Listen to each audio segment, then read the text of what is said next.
हर रोज एक नई कहानी देखने के लिए चैनल को सब्सक्राइब करें और बेल आइकन दबाना ना भूलें। सरला की दो बहू, बड़ी बहू पूजा और छोटी बहू पलक थी। पलक को बिरयानी खाना पसंद था, साथ ही सरला को भी बिरयानी बहुत पसंद थी। ऐसे ही एक दिन सरला हॉल में बैठकर टीवी देख रही होती है। उसने बिरयानी की रेसिपी देखकर खुद से बोला, आहा, ये बिरयानी देखकर तो मुंह में पानी ही आ गया। काश मेरी दोनों बहू में से एक बहू मुझे बिरयानी बनाकर खिला दे, तो माँ कसम मजा ही आ जाएगा। सरला खुद से बातें कर ही रही थी कि तभी सरला की बड़ी बहू पूजा उसके पास आती है। क्या हुआ माँ जी, आप टीवी में देखकर खुद से क्या बातें कर रही हो? आपकी तबीयत तो ठीक है ना? हाँ बहू, मेरी तबीयत ठीक है। मैं तो बस ऐसे ही टीवी में बिरयानी। अरे नहीं, अगर मैंने इसको बता दिया कि मुझे बिरयानी खाने का मन कर रहा है तो ये मुझे 4 दिन तक खाना नहीं देगी। बिरयानी? क्या माँ जी, कहीं आप बिरयानी खाने के लिए तो नहीं बोल रही हो? अरे कैसी बात कर रही है बहू? मैंने जब से वो कुत्ता बिरयानी वाली बात सुनी है, माँ कसम मैंने तो बिरयानी देखना भी बंद कर दिया है। और तू खाने की बात कर रही है? अब इसको कैसे बताऊं कि मैं बिरयानी खाने के लिए पागल हो ही जा रही हूँ। काश मेरी छोटी बहू मुझे बिरयानी बनाकर खिला दे। जी माँ जी, मुझे तो बिरयानी के नाम से ही उल्टी आती है। ना जाने लोग कैसे मासूम जानवरों को मारकर खा जाते हैं। मेरे होते हुए तो ऐसा कुछ भी नहीं होगा इस घर में। अरे मैं तो आपके पास किसी काम से आई थी, वो तो बताना ही भूल गई। बोल बहू, क्या काम था? तुझे मायके से फोन आया था क्या? अरे वाह माँ जी, आपको कैसे पता कि मैं अपने मायके जाने के लिए बात करने आई थी? अरे मैं तो यही चाहती थी कि तू कुछ दिनों के लिए अपने मायके चली जाए और मैं घर में बिरयानी पार्टी करूं। क्या हुआ माँ जी, क्या सोचने लग गई आप? अगर आप मना करोगी तो मैं माँ को कॉल करके मना कर दूंगी। अरे कैसी बात कर रही है तू? तू बेफिक्र होके जा अपनी मायके। छोटी बहू है वो और मैं घर संभाल लेंगे। ठीक है माँ जी, और हाँ, आप थोड़ा हमारी गली के कुत्तों पर ध्यान रखना, उनको समय पर खाना देते रहना। तू उसकी चिंता मत कर, तू आराम से मायके जा और आराम से 2 महीने रह कर आइयो। जी माँ जी। पूजा इतना बोलकर अपने कमरे में जाकर मायके जाने की तैयारी करने लगती है और अपने मायके चली जाती है। पूजा के घर से जाने के बाद सरला बहुत खुश होती है और पूजा के घर से जाते ही वो नाचने लगती है। ऐसे ही कुछ दिन बीतते हैं। सरला की दूसरी बहू पलक अपने मायके से वापस आती है। पलक को देखते ही सरला पलक का स्वागत करने जाती है। सरला का ऐसा बर्ताव देखकर पलक कहती है, माँ जी, आपकी तबीयत तो ठीक है ना? हाँ मेरी तबीयत बिल्कुल ठीक है। अरे तू बाहर क्यों खड़ी है बहू? घर के अंदर आ जा। आज आप इतने खुश क्यों हो? आपकी कोई लॉटरी लग गई है क्या? और भाभी नजर नहीं आ रही, कहीं बाहर गई है क्या? अरे वो नहीं है, इसलिए तो खुश हूँ। मेरा मतलब है कि वो कुछ दिनों के लिए वो अपने मायके गई है। अब जल्दी से फ्रेश हो जा और मेरे लिए बिरयानी बना दे। माँ जी, मैं शाम को बना दूंगी, आप जाकर चिकन ले आओ। अच्छा ठीक है, आज तो बिरयानी की पार्टी करूंगी, जी भर के बिरयानी खाऊंगी। सरला गाना गाते हुए मार्केट चली जाती है और वहाँ से चिकन लेकर आती है और रसोई में रख देती है। शाम को पलक सभी के लिए बिरयानी बनाती है। सरला और पलक का पति रवि खाना खाने आते हैं और खाने की खुशबू सूंघते हुए रवि कहता है, अरे वाह, आज तो लगता है घर में बिरयानी बनी है। बिल्कुल सही कह रहा है बेटा तू। आज बहुत दिनों बाद घर में बिरयानी बनी है। बड़ी बहू घर से गई और मैंने घर में बिरयानी बनवा ली। और अगर भाभी को इस बारे में पता चल गया कि आप लोग घर में बिरयानी बना के खा रहे हो, तो आप लोगों को भी पता है कि भाभी तो घर को सर पे उठा ही लेगी। बेटा खाते वक्त तो मनहूस बातें मत किया कर। अब चुपचाप खाना खा और 1 महीने तक बिरयानी के मजे ले। सरला, पायल और रवि तीनों बिरयानी खाते हैं और कमरे में जाकर सो जाते हैं। अगली सुबह सरला फिर से बिरयानी बनाती है और मजे से दोनों सास बहू खाती हैं। ऐसे ही दिन बीतते हैं और सरला रोज रोज बिरयानी बनवा कर खाती थी। ऐसे ही एक सुबह सरला की पड़ोसन विमला एक कटोरे में खाना लिए घर से निकलती है और कुत्ते को देखने लगती है। वो अपने घर के आसपास कुत्ता देख रही थी, लेकिन उसको एक भी कुत्ता नजर नहीं आता और वो खुद से बोलती है, अरे आजकल गलियों में कुत्ते नजर नहीं आ रहे हैं। आखिर एक ही दिन में सारे कुत्ते कहाँ चले गए? आज मेरे पास इतना खाना है, और एक भी कुत्ता नहीं है। लगता है कोई उठा कर ले गया। अब इस खाने को यहाँ रख देती हूँ, कोई आएगा तो खा लेगा। विमला पास के एक पत्थर पर खाना रख देती है और अपने घर में चली जाती है। ऐसे ही कुछ दिनों बाद फिर एक बार वो गली में कुत्ते को ढूंढ रही थी, लेकिन उसको एक भी कुत्ता नजर नहीं आता। वो कुत्ता ढूंढते हुए सरला के घर तक चली जाती है। विमला को अपने घर देखकर सरला कहती है, अरे विमला, आज तुम मेरे घर पर कैसे आ गई? कहीं तू रास्ता तो नहीं भूल गई ना? अरे नहीं, ऐसी कोई बात नहीं है सरला। मैं तो बस गली में कुत्ते ढूंढ रही हूँ। आजकल गली में एक भी कुत्ता नजर नहीं आता है। क्यों, तुझे कुत्ता बिरयानी खानी है क्या जो कुत्ता ढूंढ रही है? अरे नहीं नहीं, मैं तो बस ऐसे ही बोल रही हूँ। वैसे बिरयानी से याद आया कि मैंने काफी समय से बिरयानी नहीं खाई है। चल आज बाजार चलकर बिरयानी खाएंगे। अरे बाजार जाने की क्या जरूरत है, मेरे घर में आज बिरयानी बनी है, चल तुझे खिलाती हूँ। मगर तेरे घर तो। अरे इतना मत सोच विमला, तुझे बिरयानी खानी है या नहीं? सरला विमला को बिरयानी लाकर देती है। दोनों आपस में बातें करते हुए बिरयानी खाने लगते हैं। कुछ देर बाद पलक अपने कमरे से आती है और विमला को बिरयानी खाते देखकर बोलती है, नमस्ते विमला आंटी। नमस्ते बेटा, और कैसी है तू? और मायके से वापस कब आई? मैं बिल्कुल ठीक हूँ आंटी जी। वैसे आपको ये कुत्ता बिरयानी कैसी लगी? पलक की बात सुनते ही विमला थाली फेंक देती है। सरला और पलक को सुनाने लगती है, तुम दोनों को शर्म नहीं आती किसी को कुत्ता बिरयानी खिलाते हुए? अरे नहीं खिलाना था तो नहीं खिलाती, लेकिन कुत्ता बिरयानी क्यों खिला दी? अरे विमला, मेरी बात तो सुन। सुनने को क्या रह गया है सरला? मैं तुम दोनों को छोड़ूंगी नहीं। तुम दोनों पर कुत्ता बिरयानी का केस कर दूंगी। विमला गुस्से में सरला के घर से चली जाती है और अपने घर जाकर गुस्से में खुद से बोलती है, इन दोनों को तो मैं छोड़ने वाली नहीं हूँ। मुझे तो लगता है कि इन दोनों की वजह से ही सारे कुत्ते गायब हो गए। ये दोनों ही गली के कुत्तों को पकड़कर बिरयानी खाती होंगी। अभी मैं सरला की बड़ी बहू को कॉल करके सब बताती हूँ। विमला पूजा को कॉल करती है और उसको सब कुछ बताती है, जिसे सुनकर पूजा को बहुत गुस्सा आता है और बिना किसी को बताए वो ससुराल आ जाती है। ऐसे पूजा को अचानक से देखकर सरला और पलक चौंक जाते हैं और सरला बोलती है, बहू तू यहाँ, मेरा मतलब है बिना बताए मायके से आ गई? माँ जी, अगर मैं आप दोनों को बता कर आती तो मुझे कैसे पता चलता कि मेरे पीठ पीछे आप दोनों कुत्ते की बिरयानी खा रहे हो? कुत्ता बिरयानी? भाभी आपका दिमाग तो ठीक है ना। मैं मानती हूँ कि घर में बिरयानी बना रही थी, लेकिन हम इतने भी गए गुजरे नहीं है कि कुत्ता बिरयानी खा ले। तुम तो चुप करो, तुम तो कुत्ता बिरयानी खाने वाली देवरानी हो। तुम्हारी वजह से घर में कुत्ता बिरयानी बन रही है। भाभी हमने कोई कुत्ता बिरयानी नहीं खाई है। बस बस, मुझे विमला आंटी ने सब बता दिया है। कैसे हमारी गली के कुत्ते गायब हो गए हैं और आप दोनों घर में कुत्ता बिरयानी खा रहे हो।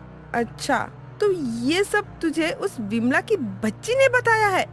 मैं उसको छोड़ने वाली नहीं, आने दे, उसको फिर बताती हूँ। माँ जी, आप उनको कुछ नहीं बोल सकती हो। आप दोनों ही कुत्ता बिरयानी खाती हो और उन मासूम कुत्तों को मारते हुए आप दोनों को दया नहीं आई क्या? बस भाभी बहुत हो गया, हमने कह दिया ना, हमने कोई कुत्ता बिरयानी नहीं खाई। वो तो उस दिन विमला आंटी से मजाक में कुत्ता बिरयानी बोल दिया था। उन्होंने हम पर ही कुत्ते गायब होने का इल्जाम लगा दिया। अगर तुमने कुत्ते गायब नहीं किए तो हमारी गली के सारे कुत्ते गए कहाँ, ये बताओ। उन कुत्तों को वैन में डालकर इंजेक्शन लगाने के लिए ले गए होंगे, कुछ दिनों में वापस आ जाएंगे। पलक सुमन को सब बताती है, जिसके बाद उसको पलक की बातों पर विश्वास हो जाता है और वो उन दोनों से माफी मांगती है। और इस तरह से कुत्ता बिरयानी खाने वाली देवरानी की सच्चाई सबके सामने आ जाती है। किशोर अपने घर के एक छोटे से शीशे में खुद को देखते हुए अपनी पत्नी विमला से बोलता है, बिमला, ओ बिमला, कहाँ हो जी? इस शीशे को जरा साफ तो कर दिया करो, धुंधला हो गया है, ठीक से दिखाई भी नहीं देता। ज्यादा ना हमारी सफाई पर सवाल मत उठाओ। तुम्हारे चश्मे में ही खराबी है। इतना पुराना चश्मा है, धुंधला नहीं दिखेगा तो क्या दिखेगा। हाँ, बात तो तुमने सही कही है, लेकिन इतने पैसे नहीं है मेरे पास कि मैं नया चश्मा ले सकूं। और इससे ना अभी ना बहुत साफ दिखता है। कम से कम 5-6 साल तो और चल ही जाएगा। उम्र भर चला लेना। अब शीशा निहार लिया हो तो आ जाओ, खाना खा लो, फिर फैक्ट्री भी जाना है। विमला के कहने पर किशोर खाना खाने बैठ जाता है और कुछ देर में खाना खाकर अपनी फैक्ट्री के लिए निकलता है। किशोर एक गरीब आदमी था। वो अपने ही गांव की एक कपड़ा फैक्ट्री में कपड़ों में नग लगाने और कढ़ाई बुनाई का कारीगर था। रोज की तरह ही आज भी किशोर काम पर आता, लेकिन अचानक ही एक साड़ी में नग लगाने का काम करते हुए उसका चश्मा उसकी आंखों से निकलकर उसके आगे गिर जाता है। अपने चश्मे को अपने हाथों से उठाकर देखने पर उसको पता चलता है कि उसके चश्मे की एक डंडी टूट गई है, जिस पर वो अपने साथ काम करने वाली एक लड़की मधु से बोलता है। मधु बेटी, जरा देखना मेरे चश्मे की डंडी टूट गई है क्या? हाँ काका, ये तो एक साइड से निकल गई। अब आपको बिना चश्मे के दिखाई भी तो नहीं देता है ना। हाँ बेटिया, अच्छा तुम एक काम करो, कोई रस्सी लेके चश्मे का दूसरा छोर बांध दोगी, मैं किसी तरह ना कान पर अटका लूंगा। ठीक है काका, लेकिन आप नया चश्मा बनवा लो, क्योंकि इससे कितने दिन काम चल पाएगा। इतना कहकर मधु एक धागा चश्मे पर बांध देती है, जिसके बाद किशोर उस चश्मे को कान पर एक तरह अटकाकर पूरा दिन काम करता है और शाम होने पर घर जाकर अपनी पत्नी से बोलता है। बिमला, अरे सुनती हो, कहाँ हो? क्या हुआ जी? क्यों आते ही शोर मचाने लग गए? बताइए क्या हुआ? मेरे चश्मे की एक साइड की डंडी टूट गई है। काम पर तो मैंने जैसे तैसे मधु बिटिया से बोलकर धागा बंधवा कर काम चला लिया, लेकिन अब जरा इस पर ना इलास्टिक बांधो दोनों साइड से, ताकि निकल ना जाए और गिरे भी ना। पहली बात तो घर में इलास्टिक नहीं है, और इतना झमेला करने से अच्छा नया चश्मा ले लो या इस चश्मे की डंडी लगवा लो। ना ना ना ना, मुझ गरीब के पास ना चश्मा लेने के लिए पैसे वैसे नहीं है। ऐसा करता हूँ ना, कल इसकी डंडी पूछ कर आता हूँ कितने की लगेगी, लेकिन तुम भी ना कल इलास्टिक लाकर घर में रख लेना। ज्यादा महंगी हुई ना डंडी तो मैं नहीं लाने वाला। किशोर इतना बोलकर हाथ मुंह धोने लग जाता है। अगले दिन सुबह उठकर किशोर काम के लिए निकलता है, लेकिन फैक्ट्री पहुंचकर उसके मालिक गोविंद से उसकी टक्कर हो जाती है, जिसमें किशोर का चश्मा निकलकर नीचे गिर जाता है और उसका एक साइड का शीशा टूट जाता है। लेकिन गोविंद ये सब बिना देखे फोन पर बात करते हुए बोलता है। अरे काका, देख कर चला करो यार। अरे नहीं नहीं भाई, तुमको नहीं बोला। अच्छा, कल पेमेंट आ जाएगी ना? इतना बोलकर गोविंद वहाँ से चला जाता है। तो वहीं किशोर कमजोर आंखों से अपना टूटा चश्मा ढूंढने की कोशिश करता है। तभी वहाँ मधु आती है और किशोर को ऐसे जमीन पर अपना चश्मा ढूंढते देखकर जल्दी से उसका चश्मा उठाती है और किशोर के हाथ में देते हुए बोलती है। काका, आपका ये चश्मा तो टूट गया है, लेकिन कैसे टूटा ये? बेटा, मालिक से टक्कर हो गई थी। अच्छा, लेकिन अब क्या होगा? इसका शीशा तो एक साइड से निकल चुका है, ये तो जुड़ेगा भी नहीं। काका, एक काम करो, नया चश्मा ले ही लो। पैसे नहीं है तो मैं दे देती हूँ। अरे नहीं नहीं बिटिया, इतनी कमाई नहीं है तेरे काका के पास, और तेरे से लेकर ना तो कभी नहीं लगवाऊंगा मैं। एक काम करता हूँ, इसे जुड़वाने की कोशिश करता हूँ। अभी के लिए तो तू मुझे यही दे दे, इसमें एक साइड का तो शीशा लगा है ना, उसी साइड से काम चला लूंगा। मधु किशोर की बात मानकर उसको उसका चश्मा पहना देती है, लेकिन अब किशोर के चश्मे की डंडी के साथ साथ उसका एक साइड से शीशा भी निकल चुका था, जिस कारण बेचारे गरीब किशोर को काम करने में बहुत मुश्किल हो रही थी। फिर भी किसी तरह से वो उस दिन काम करता है और शाम को काम से घर जाते हुए एक चश्मे की दुकान पे जाकर वहाँ मौजूद लड़की से बोलता है। बेटी, तुम जरा मेरा चश्मा देखकर बता सकती हो कि इसे रिपेयर करवाने में कितना खर्चा आएगा? अंकल जी, ये चश्मा तो बहुत पुराने स्टाइल का है, ऐसा चश्मा तो अब कोई नहीं बनाता। आप ऐसा करिए ना, अपनी आँखों का चेकअप करवाकर नया चश्मा बनवा लीजिए। बेटी, नया चश्मा कितने में बनेगा? अंकल जी देखिए, आँखों का चेकअप करवाने के बाद चश्मे का खर्चा जोड़ू तो सबसे सस्ता चश्मा बनवाने में कम से कम 3000 रुपए का खर्चा आएगा। क्या 3000? 5000 की तनख्वाह में 3000 का चश्मा ले लूंगा मैं? इतना महंगा कैसे ले सकता हूँ मैं? ठीक है बेटा, मैं तुमको ना बाद में बताता हूँ। किशोर वहाँ से मुंह लटकाए घर चला जाता है, जहाँ विमला अपने पति के आने पर उसके चेहरे पर एक साइड से टूटा चश्मा देखकर वो बोलती है, ये क्या, ये तो और भी ज्यादा टूट गया। अरे आपने काम कैसे किया आज, बिना चश्मे के आप देख ही नहीं पाते हैं। पहले ही कहा था कि नया चश्मा बनवा लो। नया चश्मा ना पूछ के आए हैं, 3000 का बन रहा है। बताओ इतने पैसे मुझ गरीब के पास कहाँ से आएंगे। आज सूरज होता तो अपने बाबा को यूं गरीबी में जिंदगी नहीं गुजारने देता, लेकिन क्या करें, भगवान ने हम गरीबों से हमारे इकलौता सहारा भी कुछ सालों पहले एक्सीडेंट में छीन लिया। लेकिन आप चिंता मत करो, मेरे पास एक अंगूठी है अपनी शादी की, उसको बेचकर आप चश्मा बनवा लो। नहीं नहीं नहीं नहीं, वो तुम्हारी माँ की अंगूठी है। अगर मैं उसको बेचूंगा ना तो मुझे पाप लगेगा, पाप। इसलिए ना मैं उसको नहीं बेचूंगा। कुछ दिन ऐसे ही काम चला लेता हूँ। अगर आगे जाके पैसे मिलेंगे ना, उसमें थोड़े से बचा के सस्ता वाला चश्मा ले लूंगा। बनवाने में तो बहुत पैसे लग रहे हैं ना। किशोर का चश्मा टूट गया था और बिना चश्मे के वो एक अंधे इंसान के भांति था। लेकिन पैसों की कमी के कारण वो अपना चश्मा नहीं जुड़वा पा रहा था। और अब ऐसे ही अगले दिन टूटे चश्मे के साथ काम पर पहुंचते हुए रास्ते में एक मोटरसाइकिल से किशोर टकरा जाता है और उसके हाथ पैर पर खरोच आ जाती है। बावजूद इसके वो किसी तरह काम पर पहुंचता है, जहां उसकी ये हालत देखकर मधु बोलती है, अरे काका, ये सब क्या है? हाथ पैर में ऐसे चोट कैसे लगी? बेटी क्या बताऊं, चश्मा टूटने के कारण कुछ दिखता ही नहीं है ढंग से, इसलिए गाड़ी से टकरा गया था। ज्यादा नहीं लगी है, तुम चिंता मत करो। काका बस, अब कितना दुख सहोगे? अरे आपको मालिक से बोलना चाहिए कि आपकी तनख्वाह बढ़ाए। अरे आज के जमाने में कौन 5000 में काम करता है? आपके जैसा कारीगर इससे ज्यादा तनख्वाह के लायक है। मधु आगे कुछ बोलती, इससे पहले वहाँ फैक्ट्री का मालिक गोविंद वहाँ गुस्से में आता है और किशोर से बोलता है, अरे काका, आपसे काम नहीं होता तो काम छोड़ दो ना। अरे मेरे काम की धज्जियां उड़ाने में क्यों लगे हो?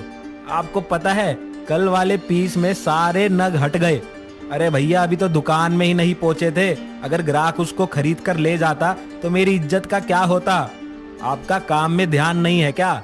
बस मालिक, अरे उनसे गलती हुई है काम में, लेकिन ये इतने सालों से पहली बार है, और वो भी इसलिए क्योंकि उस दिन आपसे टकराने पर इनका चश्मा टूटकर गिर गया था और आप इनको इतनी तनख्वाह नहीं देते हैं कि ये अपना चश्मा जुड़वा पाए या नया ले पाए।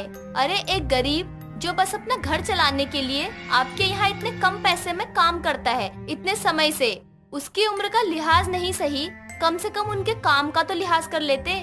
मधु बेटी चुप हो जाओ। मालिक मालिक, ये तो बच्ची है, हाँ थोड़ी पागल सी है, नादान सी है। आप ना मुझे कल की तनख्वाह मत देना, मैं दोबारा सारी पीस बनवा दूंगा। और ना आप ना इस पर गुस्सा मत करना, बच्ची है बेचारी। अपने पिता की उम्र के इंसान को ऐसे देख कर ना इसको थोड़ा गुस्सा आ गया। काका बस करो। अरे आपकी कारीगरी की लोग तारीफ करते हैं, फिर भी आप दब के काम करते हैं। इतना अच्छा काम करने के बावजूद आपको अपना चश्मा बनवाने के लिए 1000 बार सोचना पड़ता है। बस बहुत बोल ली तुम। जाओ, जाकर चुपचाप काम पर लगो। और काका आप चलो मेरे साथ जरा। मधु की बातें गोविंद के दिलो दिमाग पर असर करती हैं और वो किशोर को लेकर अपने एक बहुत अच्छे आई स्पेशलिस्ट डॉक्टर के पास जाता है, जहां वो पहले उसकी आंखें चेक करवाता है और फिर उसके लिए 2 चश्मे बनवाता है। कुछ देर इंतजार करके गोविंद को वो दोनों चश्मे बनकर मिल जाते हैं, जिसके बाद वो काका को चश्मे देते हुए बोलता है, काका मुझे माफ कर दो। मैंने इतने सालों से आपको इतने कम वेतन पर रखा है, ये जानते हुए भी कि आप कितना अच्छा काम कर रहे हैं। मुझे मेरी गलती सुधारने का मौका दो। ये चश्मे मेरी तरफ से हैं। 2 चश्मे इसलिए कि कभी गलती से एक टूट जाए तो आप दूसरे का इस्तेमाल कर लें। और मैं अब से आपका वेतन भी बढ़ा रहा हूँ। बेटा इतना कुछ करने की जरूरत नहीं थी आपको। मुझ गरीब का तो उस वेतन में भी गुजारा हो ही जाता है ना। अरे अब आप सिर्फ गुजारा नहीं करोगे, अच्छे से जिंदगी भी जियोगे। प्लीज काका, मना मत करो। गोविंद की प्रार्थना को किशोर अस्वीकार नहीं कर पाता और दोनों चश्मे रख लेता है। घर जाने पर जब विमला किशोर की आंखों पर नया चश्मा देखती है तो बहुत खुश होती है और अगले दिन फैक्ट्री में किशोर के मुंह से गोविंद के किए के बारे में सुनकर सब गोविंद में आए बदलाव को बहुत सराहते हैं और अंत में गरीब का टूटा चश्मा आखिरकार नए चश्मे में बदल ही जाता है। आकांक्षा अपनी दोस्त कविता के साथ कॉलेज की कैंटीन में बैठी होती है। तभी अंकुश नाम का लड़का वहाँ पर आता है और आकांक्षा की अलग अलग रंग की जुराबें देखकर बोलता है। अरे आकांक्षा, तुम तो गलती से अलग अलग जुराबे पहनकर आ गई। तुम क्या आंखें बंद करके जुराबे पहनती हो? ऐसे कौन करता है यार? अरे हाँ यार, मैंने भी ध्यान नहीं दिया था। अब तो तुम्हें बार बार अपनी अलग अलग जुराबें छुपानी ही पड़ेगी, वरना अभी तो बस हम ही हंस रहे हैं, कोई और देख लेगा तो वो भी हंसने लगेगा। सच में यार, मैं जब क्लास में था ना, मैंने तभी देख लिया था और तब से मेरी हंसी बंद नहीं हो रही थी। वो तो सर थे ना, सर की वजह से मैंने कुछ नहीं बोला। ये अलग अलग जुराबें मैंने गलती से नहीं बल्कि जानबूझकर ही पहनी है। मुझे तो पसंद है अलग अलग जुराबें पहनना। पता नहीं तुम लोग कैसे एक जैसी दोनों जुराबें पहन लेते हो। अरे बड़ी अजीब हो यार तुम। लोग जानबूझकर पहनते हैं ना तो उसे गलती का नाम दे देते हैं, और तुम हो जो खुद ही बोल रही हो कि तुमने जानबूझकर पहनी है। और नहीं तो क्या, अलग अलग जुराबें कितनी आकर्षित लगती है ना। अरे पागल हो गई है क्या तू? आकर्षित कहाँ से लग रही है तुझे? ये तो बचपन में गलती से करते थे। फिर तो तुम लोगों का बचपन ही ज्यादा अच्छा है, क्योंकि बड़े होने के बाद तो तुम लोगों को ये समझ ही नहीं आता कि क्या अच्छा है और क्या बुरा। बस बोलना ज्यादा जरूरी होता है। लो जी देख लो, अलग अलग जुराबे पहन के खुद आई है और हमें ही ताने दे रही है। अरे मैडम, जोकर बनकर तुम आई हो, हम नहीं आए हैं। हमने तो एक जैसे जुराबे पहनी है। अलग अलग जुराबें पहनी है तो अभी तो तुम मुझसे यहाँ बात करने आए हो। इसका तो मतलब यही है ना कि मैं आकर्षित लग रही हूँ, भले ही मैं अलग अलग जुराबों की वजह से ही क्यों ना लग रही हूँ। उससे आकर्षित नहीं जोकर बोलते हैं। मैं तो बोल रही हूँ जुराबें निकाल दे, वरना कॉलेज में जो कोई भी देखेगा ना वो यही बोलेगा कि तुम जोकर ही लग रही हो। जिसको दिक्कत हो रही है ना वो ना ही देखे मुझे, क्योंकि मैं तो अच्छे से जानती हूँ ये फैशन है। अब तुम लोगों को क्या ही फैशन का सेंस है, रोज एक ही जैसे कपड़े पहन लेते हो। ठीक है भाई, जिसे सेंस का फैशन है ना, उसका फैशन तो देख लिया है हमने, तो इसलिए ना जो हमारा फैशन है ना, हम उसमें ही खुश हैं। कम से कम लोग हमारा मजाक तो नहीं बनाते। अंकुश इतना बोलकर वहाँ से चला जाता है, लेकिन आकांक्षा को उसकी बातें बिल्कुल भी पसंद नहीं आती हैं, क्योंकि अंकुश और कविता उसकी अलग अलग जुराबों को लेकर उसका मजाक बना रहे थे। लेकिन आकांक्षा फिर भी जब कभी आती तो अलग अलग जुराबें ही पहन कर आती है। ऐसे ही कई दिनों तक चलता रहता है। कुछ दिनों बाद आकांक्षा कॉलेज गई होती है, वो भी अलग अलग जुराबें पहनकर। तो घर पर पीछे से उसकी माँ कपड़े धोने जा रही होती है, और जब वो आकांक्षा के कपड़े लेने जाती है तो वहाँ दो अलग अलग जोड़ी जुराबें होती हैं। ये देखकर हेमा बोलती है, रोज का ही हो गया इस लड़की का तो, अपनी किसी भी चीज का कोई होश ही नहीं रहता है। एक एक ही जुराब है यहाँ। अब मैं इन दोनों की दूसरी जुराब कहाँ से लाऊं? हमेशा नई जुराब लाकर रख देती हूँ, लेकिन पता नहीं कैसे दोनों का एक एक पैर खो जाता है। आने दो आकांक्षा को, अच्छे से क्लास लेती हूँ उसकी तो। आकांक्षा की माँ हेमा बहुत गुस्से में थी, क्योंकि आकांक्षा की ये हरकत हर बार की थी। इसीलिए हेमा जुराबों को छोड़कर बाकी के जितने कपड़े होते हैं सबको धो देती है और आकांक्षा के आने का इंतजार कर रही होती है। थोड़ी देर बाद आकांक्षा कॉलेज से घर आती है तो हेमा बोलती है, आकांक्षा बेटा, मैं आज सारे कपड़े धोने जा रही थी, लेकिन तेरी सभी जुराबों का एक ही पैर मिला था। तू हमेशा जुराब कैसे खो देती है? तुझसे जुराब नहीं संभाला जाता क्या? माँ, मैंने तो आज तक एक भी जुराबें नहीं खोई हैं। फिर आप क्यों बोल रही हैं मुझे? अच्छा, तूने जुराब नहीं खोई है तो क्या झूठ बोल रही हूँ मैं? और नहीं तो क्या, ये देखो मेरे पैर में ही तो हैं दोनों जुराबें। फिर आप क्यों बोल रही हो? तू अलग अलग जुराबें क्यों पहन कर गई थी? दोनों जुराबें वहीं तो थी, एक जैसी क्यों नहीं पहन कर गई? माँ, मुझे जो पसंद होगा मैं वही पहनूंगी ना, इसलिए मैं अलग अलग जुराबें पहन कर गई। तुझे अलग अलग जुराबें पसंद है, लेकिन क्यों? कोई देखेगा तो क्या बोलेगा कि इसके पास एक जैसी जुराबें तक नहीं है? तू यही सुनाना चाहती है क्या? अब इसलिए अलग अलग जुराबें पहन रही है? नहीं माँ, ऐसा नहीं है। आप भी ना कुछ भी सोचने और बोलने लग जाती हो। मैंने तेरी बाकी की दोनों जुराबें धो दी है, ला दे दे, मैं ये वाली जुराबें भी धो दूंगी। नहीं माँ, रहने दो, मैं वो कल पहन लूंगी, तब आप ये दोनों जुराबें धो देना। मुझे लगा कि तू गलती से पहन गई है, लेकिन अब तो तू वहीं पहन कर जाने को बोल रही है। हाँ माँ, मैं बोल रही हूँ क्योंकि मुझे अलग अलग जुराबें पहनना पसंद ही है और अलग अलग जुराबें ही पहनती हूँ। आपको आज पता चला है तो अच्छी बात है, अब जान लो यही अच्छा है। आकांक्षा इतना बोलकर वहाँ से चली जाती है। आकांक्षा को अलग अलग जुराबें पहनना ही अच्छा लगता था, इसीलिए वो ज्यादा किसी की बात नहीं सुनती थी और वही करती थी जो उसे करना होता था, और अपनी माँ की बात को भी टालकर वहाँ से चली जाती है। आकांक्षा को इस बात से कोई फर्क नहीं पड़ता था कि कोई उसके बारे में क्या सोच रहा है, क्या बोल रहा है। वो अपनी अलग अलग जुराबों के साथ ही खुश थी। ऐसे ही एक दिन आकांक्षा अपनी सहेली कविता के साथ घूमने जाने के लिए तैयार हो रही होती है कि तभी कविता उसके घर आती है और बोलती है, रेडी हो गई है ना? चल अब, वैसे ही काफी लेट हो गए हैं हम। हाँ बस जुराबे पहन लूं फिर चलते हैं हम। ठीक है, जल्दी से पहन ले। वैसे तू आज अलग अलग जुराबे मत पहन कर चलियो प्लीज। मैं तो अलग अलग जुराबे ही पहन के चलूंगी। यार तू क्यों मेरी बेइज्जती करवाना चाहती है? वहाँ मेरे इतने सारे दोस्त होंगे। तो क्या हुआ, अलग अलग जुराबे पहनने से बेइज्जती कैसे होगी यार? तू समझ क्यों नहीं रही है? वो सभी लोग तुझे देखकर हंसने लगेंगे और मुझे बोलेंगे। देख, मैं तो अलग अलग जुराबे ही पहन कर चलूंगी। रहने दे फिर, मैं अकेली ही जा रही हूँ, तू कभी और चल लियो। इतना बोलकर कविता वहाँ से चली जाती है। कविता के बर्ताव से आकांक्षा को बहुत बुरा लगता है और वो वैसे ही कॉफी पीने एक कैफे में जाती है। उस कैफे में आकांक्षा को अलग अलग जुराबों में देखकर एक अजय नाम का लड़का उसके पास आता है और आकांक्षा से बोलता है, हेलो मैडम, शायद आपने गलती से 2 अलग अलग जुराबे पहन ली हैं। अरे बस करो भाई, जो मेरी अलग अलग जुराबे देख रहा है वो मुझे ज्ञान देने आ जा रहा है। अरे मैंने अलग अलग जुराबे अपनी मर्जी से पहनी है, अब क्या मैं अपनी मर्जी से जुराबे नहीं पहन सकती क्या? मैडम आप इतना गुस्सा क्यों कर रही हो? मुझे कोई प्रॉब्लम नहीं है कि आप अलग अलग जुराबे पहन कर घूम रही हो। मुझे तो लगा आपने गलती से पहन ली होंगी, इसलिए सोचा आपको बता दूं। अब तो पता चल ही गया ना आपको कि मुझे अलग अलग जुराबे पहनना ही पसंद है, तो अब भी बोल रहे हैं आप तो। अरे मैडम आप तो कहीं और का गुस्सा यहाँ निकाल रही हो। मुझे तो बल्कि अच्छा लगता है कि आप अपने फैशन में बदलाव कर रही हो। मतलब आपको कोई भी प्रॉब्लम नहीं है मेरी अलग अलग जुराबों से? नहीं, बिल्कुल भी नहीं। मुझे देखो, मैंने भी अलग अलग जुराबे पहनी हैं। चलो कोई तो मिला जो मेरी तरह ही अलग अलग जुराबे पहनता है। हाँ, लेकिन आपने पहले मुझे गलत जरूर समझ लिया था। हाँ सॉरी उसके लिए। वो क्या है ना, आमतौर पर लोग अलग अलग जुराबे पहनने वालों का मजाक ही बनाते हैं ना, इसलिए मुझे यही लग रहा था कि आप भी उन्हीं लोगों में से एक हैं। और आपके लगने की वजह से मुझे सुनना पड़ा। खैर, मैंने इतना सुना तभी तो हमारी दोस्ती हुई।